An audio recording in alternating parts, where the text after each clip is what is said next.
Գործարար ալիքի եթերում դուք դիտում կամ լսում եք ռադիո առողջարանը բարև ձեզ, ես Տաթև Նեմարաքելյան։ Այսօր հյուրընկալել եմ Արաբկիր բժշկական կենտրոնի նեֆրոլոգ Տանյա Արամյանին։ Բարի գալու, շնորհակալություն, որ այստեղ եք, վստահ եմ, որ հետաքրքիր զրույց ենք ունենալու։ Բարև ձեզ, շնորհակալություն հրավերի համար։ Ես էլ եմ հուսով, որ կունենանք հետաքրքիր զրույց։ Ամենասկզբում ուզում եմ մեր բոլոր ռադիոլսողների ու ռադիոդիտողների համար հստակեցնենք ով է նեֆրոլոգը, որովհետև շատերը այնքան էլ ծանոթ չեն այս մասնագիտության հետ, երբ ինչպես մեր նախնական զրույցում ասացի, նույնիսկ ինձ հարցնում էին, արդյոք սա բժշկական մասնագիտություն է, թե ոչ։ Այո, եթե ընդհանուր առմամբ ասենք, նեֆրոլոգը մասնագետ է, ով զբաղվում է երիկամների այս կամ այն հիվանդություններով։ Այստեղ արդեն մի շատ ուրիշ հարց է առաջանում։ Մենք գիտենք, որ երիկամների առողջությամբ զբաղվում են ուրոլոգները։ Որտեղ այդ լղոզված սահմանը սկսվում եւ ավարտվում։ Այո, ցավոք սրտի մեր հասարակության մեջ չկա այդ տարանջատումը, երբ դիմել ուրոլոգների եւ երբ դիմել նեֆրոլոգների։ Պետք է նշել, որ նեֆրոլոգները հենց բուն զբաղվում են երիկամների պարենխիմատոզ հիվանդություններով, իսկ ուրոլոգները ավելի շատ զբաղվում են միզային համակարգի, օրինակ վիրաբուժական խնդիրներով, նույն շագանակագեղձի հետ կապված խնդիրներով, բորբոքումի, ինֆեկցիոն պրոցեսների բուժմամբ, վիրահատական միջամտություններով, իսկ բուն թերապևտիկ, այսպես ասած, միջամտություններով զբաղվում են երիկամաբանները կամ նեֆրոլոգները։ Կամ նեֆրոլոգները։ Այ եթե մենք սկսենք երիկամաբան տերմինով, հաստատ ավելի հստակ կլիներ, թե ով է այս մասնագետը։ Նաև ուզում եմ խոսենք հիվանդությունների մասին, որոնք առավել շատ են հանդիպում ձեր ոլորտում ու նաև մեր երկրում։ Այո, ներկայումս, ինչպես բոլորս գիտենք, մեծ տենդենց է նկատվում քրոնիկական հիվանդությունների կապված մեր միջավայրի, ապրելակերպի փոփոխություններով, նկատվում են զարկերակային հիպերտենզիայի, շաքարային դիաբետի, օնկոլոգիական հիվանդությունների տենդենց, այդ թվում նաև երիկամային հիվանդությունների աճ։ Ձեր ոլորտում էլ կարող ենք ասել, որ երիտասարդացում է գնում հիվանդությունների։ Այո, երիտասարդացում է գնում, հատկապես COVID կորոնավիրուսային ինֆեկցիայից հետո նույնպես մենք էլ ենք զգում աճի տենդենց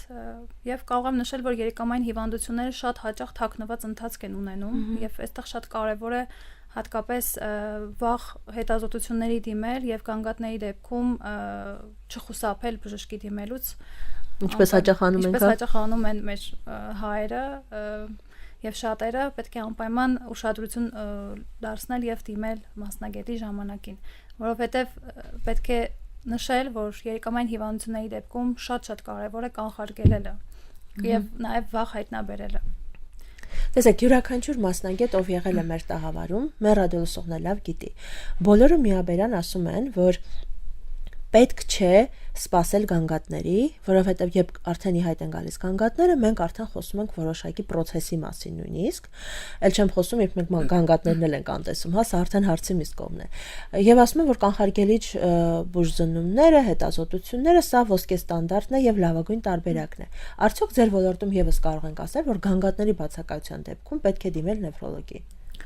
Եթե որևէ գանգատ չունեն, չեմ կարող ասել, որ միանշանակ պետք է դիմել նեֆրոլոգի, երիկամային հիվանդությունները ունեն ոչ սպეციფიկ ախտանշաններ, դրանք օրինակ սրտխառնոց, հեմոգլոբինի ցածր ցուցանիշ, ավելի սպეციფიկ նշանները, որոնք բնորոշ են երիկամային հիվանդություններին, դա օրինակ կարմիր գույնի մեզ, արյունամիզություն կամ մեզի քանակի փոփոխություն, օրինակ մեզի քչացում կամ փրփրոտ մեզ, սուր կոդկային շրջանի ցավերը, որոնք նույնպես կարող են պայմանավորված լինել այս կամ այն խնդիրներով երիկամային, այտուցները, որոնք նույնպես նշան են երիկամային հիվանդությունների, զարկերակային հիպերտենզիան հատկապես երբ չի կառավարվում։ Այս նշանները ավելի տիպիկ են, բայց օրինակ կան նշաններ, որոնք ոչ տիպիկ են, նույն սրտխառնոցը, քաշի կորուստը, ախորժակի իջեցումը, ամեն ինչ կփնտրենք բացի սրանից։ Հեմոգլոբինի ցածր մակարդակը, որոնք նույնպես կարող են հիմքում ունենալ երիկամային ինչ-որ այս կամ այն պաթոլոգիա։ Երբ դուք նշեցիք այտուցների մասին, մենք բոլորս լավ հիշում ենք, մեր տատիկները, մայրիկները հաճախ ասում էին, որ եթե աչքերի տակը այտուցված է, ուրեմն հաստատ երիկամային խնդիր կա։ Որքանով է սա ռեալ եւ երբ պետք է անհանգստանալ։ Շատ տեղին հարցեր։ Իրականում աչքի կոպերի հատվածի այտուցը շատ տիպիկ է երիկամային հիվանդություններին, բայց այտուցներ կարող են ունենալ օրինակ տարիքային, հա, երբ որ մաշկի առազգականությունը օրինակ իջնում է, նույնպես կարող են ունենալ ստորին կոպի ինչ որ այտուց, դրա համար անպայման եթե նկատում են ինչ որ փոփոխություն, որպեսզի համոզվենք սա խնդիր է թե չէ, պետք է անպայման մեզի անալիզ հանձնել եւ անցնել որոշակի նեֆրոլոգիական հետազոտություններ։ Մեր հասարակությունը բավական ծայրահեղ է, կամ չեն գնում բժշկի, կամ էլ երբ գնում ենք բժշկի, արդեն մի ամբողջ փաթեթով ենք գնում։ Ինչ տեսակի եւ ինչ հետաքրքրություն ունեցող անալիզներ կան, տալիս ենք, վերցնում ենք այդ մեծ հաստափոր հետազոտությունը եւ գնում ենք մասնագետի մոտ։ Բայց ես գիտեմ, որ ճիշտ մեխանիզմ կա եւ ճիշտ քայլերի հաջորդականություն կա, որից պետք է սկսել, որպեսզի եւ ժամանակի, եւ ֆինանսների կորուստ չունենանք, եւ նաեւ հետո հիասթափություն չունենանք։ Որտեղից սկսենք, որ ճիշտ լինի այդ հետազոտությունները։ Ներկայումս, եթե համեմատենք մի քանի տարի առաջվա, ունենք առողջապահության ապահովագրություն, որը ներդրվել է հենց 2026 թվականին եւ մեծ մասը մեր հասարակության ունի առողջապահության ապահովագրություն, որը արդեն իսկ շատ լավ է այն առումով, որ մարդիկ կարող են դիմել հանգիստ եւ հետազոտվել ինչ որ առաջնային անալիզներ օրինակ նույն մեզի ընդհանուր անալիզ կրեատինին հանձնել, այստեղ շատ կարեւոր է նշել պոլիկլինիկայի բժիշկների, ընտանեկան բժիշկների դերը, նաեւ սրտաբանների դերը, քանի որ հենց առաջնային օղակն է, որ մեզ է ուղարկում պացիենտներ եւ երբ որ տեսնում են ինչ որ խնդիր մեզի կամ գրացինի աճ անպայման իրենք պետք է ուղեգրեն։ Եթե անհատը ընդգրկված չէ այս թիրախային խմբում եւ ապահովագրություն անցած չէ, այս դեպքում որտեղից պիտի սկսի։ Մենք սիրում ենք, չէ՞, հնարավորինս կարճ օղակներ եւ կարճ քայլերով հնարավորինս արագ հասնել մասնագետին։ Ճիշտ է միանգամից գնալ նեֆրոլոգի մոտ, թե գնալ ամեն դեպքում թերապևտի մոտ, անհրաժեշտության դեպքում կուղորձել։ Կարծում եմ, եթե սպეციფიկ կանգատներ չունի, հստակ պատկերացում չունի ինչի մասին է խոսքը, կարող է ուղղակի դիմել սովորական ընտանեկան բժշկի, հանձնել որոշակի անալիզներ, նույն բազային մեր անալիզները, կլինիկական եւ լաբորատոր եւ կախված դրանից արդեն մասնագետը կուղղորդի նեղ մասնագետի։ Շատ լավ, բոլոր դեպքերում դուք էլ ձեր խոսքում նշեցիք, որ լավագույն բուժումը դա կանխարգելումն է, եւ ֆինանսապես, եւ ժամանակային, եւ արդյունավետությամբ, եւ այսպես կարող եմ շարունակել շատ երկար։ Ինչ է պետք կանխարգելելու համար, որտեղից սկսել եւ ինչ անել, որպեսզի հնարավորինս երկար եւ առողջ պահենք մեր երիկամների առողջությունը։ Կանխարգելելու համար երիկամների առողջությունը կարող ենք նշել, ինչպես հիմա խոսվում է, ամենահաճախ հանդիպողը դա ավել քաշն է, որ մենք ունենք, եւ ներկայումս մեծ տենդենց է նկատվում պահպանել մեր նորմալ քաշը, այդ իդեալական քաշ ասվածը, զբաղվել ֆիզիկական ակտիվությամբ, հսկել զարկերակային ճնշումը, անպայման հսկել գլյուկոզայի մակարդակը, շաքարային դիաբետ ունեցողները, հիպերտենզիա ունեցողները, դրանք հենց առաջնային թիրախային խմբերն են, որոնք հետագայում կարող են ունենալ երիկամային խնդիրներ։ Սահմանափակել կերակրի աղի օգտագործումը, որը նույնպես դարի հիվանդություն է, այո, մենք շատ ենք սիրում, պետք է նշել, որ աղը հենց ռիսկի գործոն է զարկերակային հիպերտենզիայի, երիկամային հիվանդությունների առաջացման հարցում։ Նեֆրոտոքսիկ դեղորայքներից խուսափում կարող ենք նշել ոչ ստերոիդային հակաբորբոքային դեղորայքները, այսպես կոչված ժողովրդի մեջ ցավազրկողները, որ ամեն առիթով կարող են օգտագործել ցանկացած տեսակի դեղորայք ցավազրկման։ Անտիբիոտիկների որոշակի խումբ կա, որը նույնպես նեֆրոտոքսիկ է, ռենտգեն կոնտրաստ նյութերը նեֆրոտոքսիկ են, քիմիոթերապիայի որոշակի դեղորայքներ նեֆրոտոքսիկ են։ Նույնիսկ եթե ցուցում կա դա նշանակելու, անպայման պետք է տվյալ մասնագետը քննարկի խորհրդատվություն անցնի նեֆրոլոգի հետ եւ դոզան ճիշտ ընտրվի։ Երբ խոսում ենք ռիսկի գործոններից ու նշում ենք դեղերը, սրանք արդեն հասկանալի է, որ միևնույն է, այստեղ նաեւ կա բժշկի ներկայությունը եւ ցանկացած պարագայում կորեկցիա կենթարկվի։ Բայց ուզում եմ խոսենք ավելի այսպես կենցաղային, հա, հարցերի մասին, օրինակ սնունդը, հեղուկները, բոլոր այն կենսակերպի բաղադրիչ մասերը, որոնք կարող են այս կամ այլ ուղիղ կամ անուղղակի ձևով բերել երիկամային հիվանդությունների։ Ինչ ուտել, ինչ խմել կամ հակառակը, ինչ չուտել, ինչ չխմել։ Դե նույն սննդակարգը նույնն է, ինչ որ բոլոր հիվանդությունների ժամանակ եւ կամ առհասարակ բոլոր մարդկանց շրջանում, երբ ասում ենք առողջ ապրելակերպ, այսինքն փորձել չուտել fast food, գազավորված ըմպելիքներ շատ չօգտագործել, որոնք ճարպակալման ռիսկն են մեծացնում, ինչքան շատ ջուր օգտագործենք, այնքան մեր մեզը կլինի ավելի նոսր եւ ավելի մենք կանխարգել ենք քարերի առաջացումը։ Ուրախությամբ պետք է փաստենք, որ բժշկությունը չի դոփում տեղում եւ անընդհատ զարգանում է, նույնիսկ կարող եմ վստահությամբ նշել, որ գիտության ամենաարագ զարգացող ճյուղն է սա։ Միևնույն ժամանակ նաեւ ելի ուրախությամբ պետք է արձանագրենք, որ մեր հայ մասնագետները հնարավորինս փորձում փորձում են եւ ստացվում է հասնել միջազգային ստանդարտների, ու մենք ունենք նաեւ այնպիսի մասնագետներ, որոնք կարող են հավասարի հետ կանգնել միջազգային ճանաչում եւ նաեւ սեր ու հարգանք վայելող մասնագետների կողքին։ Բայց միայն լավ մասնագետ ունենալը քիչ է արդյունավետ աշխատանքի համար, որովհետեւ այստեղ նաեւ դեղորայք է պետք, նաեւ գործիքներ են պետք եւ այլն։ Ոլորտն եմ ամբողջությամբ ուզում դիտարկենք։ Եվ որքանով է այսօր Հայաստանում մեր երկրում գործող նեֆրոլոգիան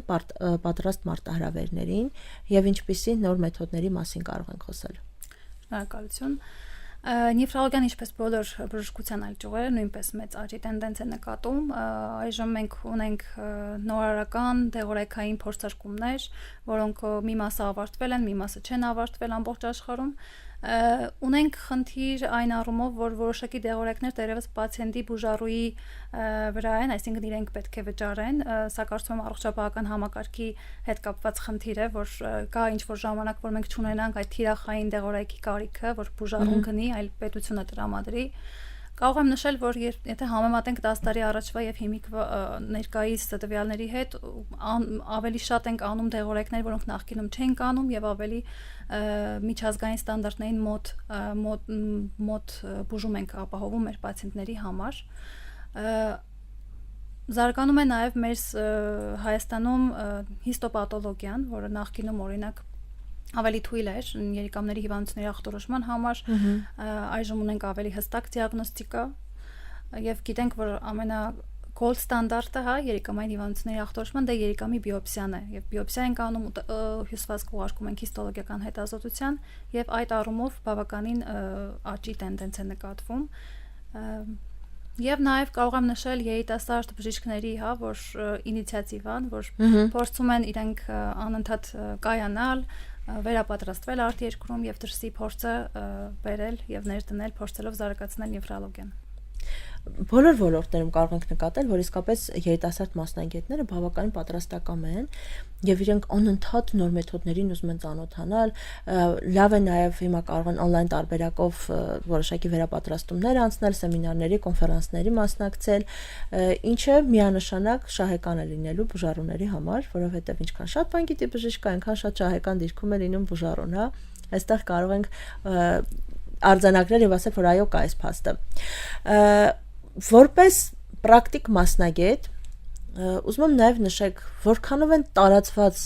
նեֆրոլոգիական հիվանդությունները եւ արդյոք կարող ենք ասել, ունենք շատ հիվանդությունների դեպքում մենք ասում ենք, որ ավելի տարածված են դարձել։ Ձեր ոլորտում եւս կարող ենք սա պնդել։ Այո, ես նշեցի, որ երիկամային հիվանդությունները ներկայումս տարածված են իրականում, քանի որ այլ հիվանդություններ նույնպես աճի տենդենց են գրանցում, իսկ մեկը մյուսի հետ, օրինակ սիրտը երիկամի հետ կամ օրինակ օնկոպաթոլոգիաները երիկամների հետ իրենք կապակցված են շաքարային դիաբետը երիկամների հետ, հետեւաբար երիկամային հիվանդությունների տենդենսել է նկատվում, բուն գլոմերուլյար պաթոլոգիաների, այսպես կոչված գլոմերուլոնեֆրիտների մեծ տենդենս է նկատվում։ Այո, ընդհանուր առմամբ մենք նվագախումբ է, չէ՞, մեր օրգանիզմը եւ եթե մեկը տուժում է, մյուսներն էլ ուզեն չուզեն, այո, անմասն չեն մնում։ Կապված են միմյանց հետ։ Տարածված կարծիք կա, որ եթե ախտորոշվել է երիկամային որոշակի խնդիր, կարևոր չէ թե ինչ խնդիր, սա ամբողջ կյանքի համար է եւ մեծամասամբ երիկամային հիվանդությունները կոպիտ է հնչում, բայց շատերը այսպես էլ կարծում են, որ դատավճիռ են ամբողջ կյանքի համար։ Որքանով է սա ռեալ։ Այո, կա դրա մեջ ճշմարտություն, որովհետև երիկամային հիվանդությունների մեծ մասը դրանք քրոնիկ են։ Երբ որ հայտնաբերվում է հիվանդությունը, ինքը շարունակվում է դեպի քրոնիկ երիկամային անբավարարություն, բայց կախված թե դու ինչպես կհսկես, արդեն եւ երբ կգնաս բժշկի, այդ տևողությունը կարող է երկարել, բայց ներկայումս մենք դա դատավճիռ չի, միանգամից նշենք, որովհետև երբ մարդը ունի երիկամային անբավարարություն, կա նաեւ հաջորդ քայլը հեմոդիալիզ, երիկամի փոխպատվաստում եւ նաեւ փոխպատվաստումից հետո մարդիկ ունենում են նույն կյանքի որակ ինչ որ փոխպատվաստումից առաջ մինչեւ փոխպատվաստում։ Ես ուզում եմ այսպես լուսավոր եւ լավատեսական ավարտ ունենանք հաղորդման եւ եթե սխալվում եմ կխնդրեմ ինձ ուղեք, որ բոլոր դեպքերում մենք ունենք լուծումներ, պարզապես թե այդ լուծումանը մենք կհասնենք 1 շաբաթում, 1 ամսում թե 1 տարում, սա էլի կախված է նաեւ պացիենտից, թե ինքը երբ կհայտնվի բժշկի մոտ, բայց բոլոր դեպքերում միևնույն է մենք կարող ենք օգնել։ Այո, ես ուզում եմ ասել մեր բուժառուներին, որ ոչ մի դեպքում պետք չի հուսահատվել, որտեղ միշտ էլ հարցի լուծումը կա։ Կարող է այդ հարցի լուծումը տևի, չգիտեմ, մի տարի կամ 2 տարի, կախված ինչ փուլերով կանցնենք, բայց միշտ հարցի լուծումը կա, որտեղ հիմա գիտությունը զարգանում է, բժշկությունը զարգանում է, նորանոր մեթոդներ են հայտնաբերվում, ինչպես նշեցի, երիկամի փոխպատվաստումը դա մի այլ լավ տարբերակ է այսպես կոչված նոր կյանքի որակ ապահովելու եւ պետք չի խուսափել բժշկի դիմելուց, պետք է ընդհանուր առմամբ հասկանալ խնդիրը եւ փորձել լուծել այդ խնդիրը։ Շատ լավ, եւ ամփոփելով ուզում եմ խնդրել ձեր հորդորը, խոսքը, խորհուրդը գուցե նաեւ բոլոր նրանց, ովքեր այս պահին դիտում կամ լսում են մեզ։ Իմ խորհուրդը, ինչպես նշեցի, պահպանեք առողջ ապրելակերպ, խուսափեք ավելորդ քաշից, եթե ունեք ավելորդ քաշ, նվազեցրեք ձեր ավելորդ քաշը, հսկեք ձեր զարգացական ճնշումը, պարբերաբար այցելեք տարեկան գոնե 1 անգամ անցեք հետազոտություններ եւ խնդիրների դեպքում մի խուսափեք նեֆրոլոգի դիմելուց, դիմեք, ստացեք ձեր հարցերի պատասխանները եւ եղեք տեղեկացված։ Մի վախեցեք մեզնից, հա։ Այո։ Շատ լավ, շնորհակալ եմ շատ։ Սիրելի ռադիոլսողներ, հիշեցնեմ եւս մեկ անգամ, որ զրուցակիցս Արաբկիր բժշկական կենտրոնի նեֆրոլոգ Տանյա Արամյանն էր։ Շնորհակալություն մեզ հետ էիք, ցտեսություն։